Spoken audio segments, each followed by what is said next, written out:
वालेकुम UA education hub के इस प्लेटफॉर्म से मैं उसामा रिजवी एक बार फिर हाजिर लेके आया हूँ फर्स्ट ईयर का न्यू कोर्स और फिज़िक्स का जो टॉपिक्स हम लोग लेके चल रहे हैं जो कि बहुत ज़्यादा इम्पॉर्टेंट है। वन बाय वन हम इसके आर्टिकल को सीख रहे हैं। तो कल हमने पढ़ा था लास्ट लेक्चर्स के अंदर स्केलर एंड डॉट प्रोडक्ट और आज हम मल्टीप्लिकेशन ऑफ वेक्टर का दूसरा पार्ट देखते हैं जो कि दूसरा पार्ट भी लॉन्ग क्वेश्चन है और वो क्या है वेक्टर एंड क्रॉस प्रोडक्ट। आज के टॉपिक में मैं आपको सिर्फ वेक्टर एंड क्रॉस प्रोडक्ट्स की डेफिनेशंस और इसकी बेसिक्स जो एग्जांपल्स हैं उनकी तरफ लेके चलूँगा और कल आने वाली जो इंशाल्लाह नेक्स्ट लेक्चर होगा उसके अंदर कैरेक्टरिस्टिक ऑफ अ वेक्टर और क्रॉस प्रोडक्ट को देखेंगे। ठीक है, तो चलते हैं। सबसे पहले मल्टीप्लिकेशन ऑफ वेक्टर्स को हम लोगों ने सीखा था और मैं इसकी एग्जाम्पल दोबारा से कोशिश करता हूं देने की।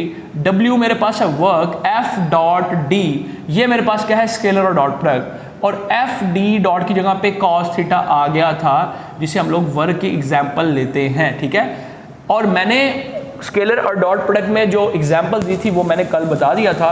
वेक्टर और क्रॉस प्रोडक्ट की बात की जाए तो अगर मैं स्केलर एंड डॉट प्रोडक्ट की बात करता हूँ, दो वेक्टर्स को मल्टीप्लाई करें रिजल्ट स्केलर आ गया तो ये स्केलर और डॉट प्रोडक्ट है। ठीक है, और इनके दरमियान में क्रॉस नहीं बल्कि डॉट होता है। इसी तरह अगर दो वेक्टर्स को मैं मल्टीप्लाई करूँ और रिजल्ट मुझे वेक्टर मिले तो हम इसे बोलेंगे वेक्टर और क्रॉस प्रोडक्ट, जो कि आज का हमारा लेक्चर होने वाला है जो कि बहुत ज़्यादा इम्पॉर्टेंट है। तो इसकी डेफिनेशन स्टार्ट करते हैं। ये हमारे पास इसकी डेफिनेशन, इसको हम किस तरह से मैनेज करेंगे।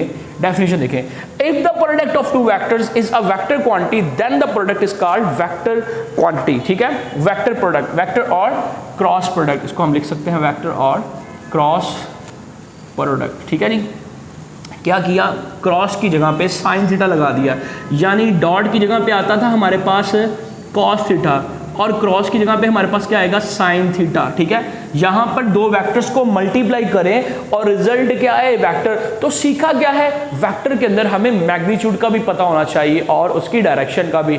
तो इस टॉपिक में सीखने वाली जो चीज है वो तो डायरेक्शन है, यानी स्केलर और डॉट प्रोडक्ट की जो बात हमने ऑलरेडी की थी वो क्या था, एक वेक्टर फिर दूसरा वेक्टर, दो वेक्टर्स को मल्टीप्लाई कर दो रिजल्ट मिलेगा स्केलर में, और अगर दोनों वेक्टर्स को मल्टीप्लाई कर दो रिजल्ट मिलेगा वेक्टर में, that is called the vector और क्रॉस प्रोडक्ट। और क्रॉस के साइन को खत्म करने के लिए साइन थीटा यूज करते हैं और हमें पता है परपेंडिकुलर वाली जो भी स्टेटमेंट्स होती हैं उसके अंदर हमको जो है ना साइन थीटा को यूज करते हैं। देखिएगा जरा, ए क्रॉस बी, क्रॉस की जगह पे साइन थीटा आ गया और एन क्या है मेरे पास, एन है जो कि पोजीशन वेक्टर को रिप्रेजेंट करता है, यूनिट वेक्टर के लिए होता है और वेक्टर को रिप्रेजेंट करता है। Where angle between A and B is theta and n is the unit vector. ठीक है, यहां पे एन क्या है, यूनिट वेक्टर को रिप्रेजेंट करता है परपेंडिकुलर टू द प्लेन, जो कि परपेंडिकुलर है प्लेन के परपेंडिकुलर। ये मेरे पास प्लेन है तो इसके परपेंडिकुलर इस तरह से होगा, परपेंडिकुलर यानी 90 का एंगल बनाता हो। ठीक है, दोबारा मैं एक बार फिर डेफिनेशन की तरफ चलता हूं। डेफिनेशन क्या है, if the product of two vector, अगर दो वेक्टर्स को मल्टीप्लाई करवाया जाए, क्रॉस प्रोडक्ट की बात हो रही है। If two vectors, if the product of two vectors is a vector quantity then the product is called vector quantity and cross product. That's clear, simple।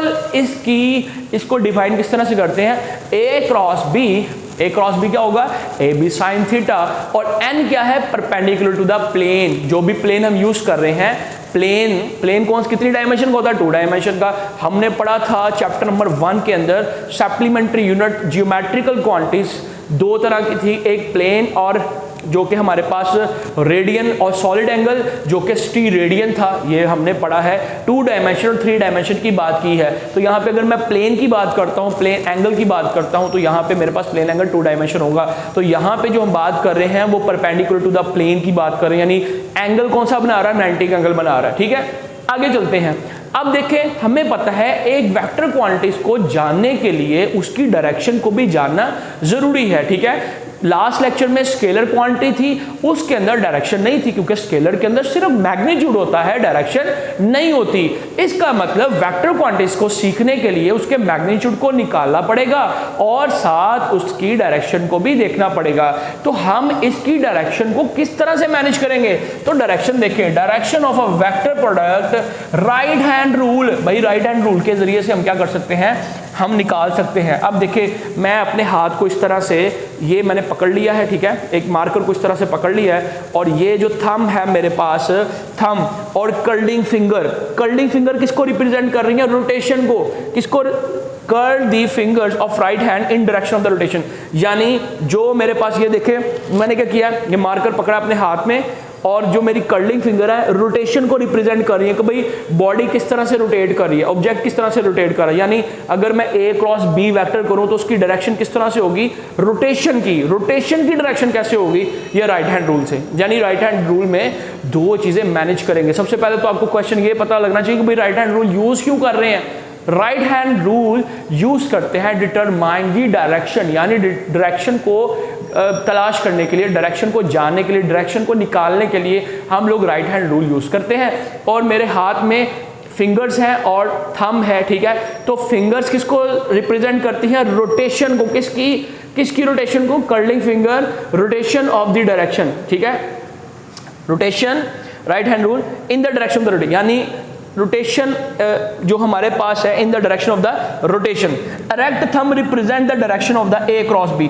Thumb किसको represent कर रहा है? ए क्रॉस बी को। अब गौर कीजिएगा, ए और बी के दरमियान में एंगल है थीटा, ठीक है। तो ये मेरे पास क्या हो गया, अगर मैं इसको इस तरह से करता हूं, थंब जो है वो ए क्रॉस बी को रिप्रेजेंट कर रहा है और कर्लिंग फिंगर डायरेक्शन, रोटेशन की डायरेक्शन में है, ठीक है। यानी जिस डायरेक्शन में रोटेशन है उस डायरेक्शन में कर्लिंग फिंगर को हम लोग रखेंगे। थंब जो है वो ए क्रॉस बी को रिप्रेजेंट करेगा।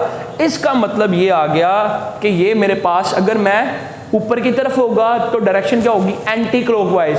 कर्लिंग फिंगर बता रही है ना, कर्लिंग फिंगर एंटी क्लॉकवाइज, ठीक है। यहां पे उल्टा। क्लॉकवाइज क्या होता है? 12 के बाद 1 आए, 2 3 4 5। और अगर एंटी क्लॉकवाइज, ये देखें, ये इस तरह से हो रहा है, एंटी क्लॉकवाइज डायरेक्शन। पहले पढ़ा कि नहीं पढ़ा? ये एंटी क्लॉकवाइज डायरेक्शन में हो गया, ठीक है। अगर मुझे क्लॉकवाइज डायरेक्शन करना है तो मैं क्या कर दूंगा, और ये किसको रिप्रेजेंट कर रहा है? ए क्रॉस बी को। ये रोटेशन को, भाई किस डायरेक्शन में रोटेशन हो रही है, यानी रोटेशन की डायरेक्शन क्या है। और थंब किसको रिप्रेजेंट कर रहा है? बोले जरा, थंब किसको रिप्रेजेंट कर रहा है? मुझे लगता है आपको समझ आ रही होगी। थंब किसको रिप्रेजेंट करेगा? ए क्रॉस बी की डायरेक्शन को। यानी ए क्रॉस बी किस तरह है? तो ये हो गया एंटी क्लॉकवाइज। अगर मुझे क्लॉकवाइज डायरेक्शन में करना है, यानी रिवर्स करना है, ऑपोजिट करना है, तो मैं क्या करूंगा? लो जी, इस तरह से कर दिया। अब ये क्या हो गया? ये डायरेक्शन होगी क्लॉकवाइज। कर्लिंग फिंगर फिर किसको रिप्रेजेंट कर रही है? बोले जरा, किसको रिप्रेजेंट कर रही है? हाँ, जिस डायरेक्शन में हमने रोटेट कराना उसको, ठीक है। और थंब किसको रिप्रेजेंट कर रहा है? ए क्रॉस बी को। लेकिन अब हम बी क्रॉस ए की बात कर रहे हैं, तो यहां पे क्लॉकवाइज डायरेक्शन हो जाएगी। तो यही चीजें मैंने लिखी हैं। अब हम जरा व्हाइट बोर्ड की तरफ देखते हैं। Curl the fingers of right hand in direction of rotation. Erect thumb represent the direction of A cross B. ठीक हो गया। Also the direction B cross A is opposite. लो जी, अगर मैं ए क्रॉस बी के डायरेक्शन ऊपर को करता हूं, ठीक है, तो बी क्रॉस ए की डायरेक्शन क्या होगी? नीचे को। ठीक हो गया। और नीचे को होगा तो डायरेक्शन, ये रोटेशन की डायरेक्शन, और क्या है? क्लॉकवाइज। नहीं भाई, क्लॉकवाइज नहीं होगा, नीचे को जा रहा है। कौन सा होगा? Anti clockwise. ठीक है। तो यही बेटा हमारा आज का टॉपिक था। अब एग्जाम्पल की बात करते हैं। भाई एग्जाम्पल है क्या? हमने स्केलर एंड डॉट प्रोडक्ट में एग्जाम्पल पढ़ी, किसकी पढ़ी थी? किसकी? वर्क की पढ़ी थी। अब बात करते हैं, तो यहां पे आ गया torque, R cross F. R F cross की जगह पे क्या आ गया? Sine theta. ठीक है। तो ये मेरे पास आ गई किसकी आ गई भाई एग्जाम्पल?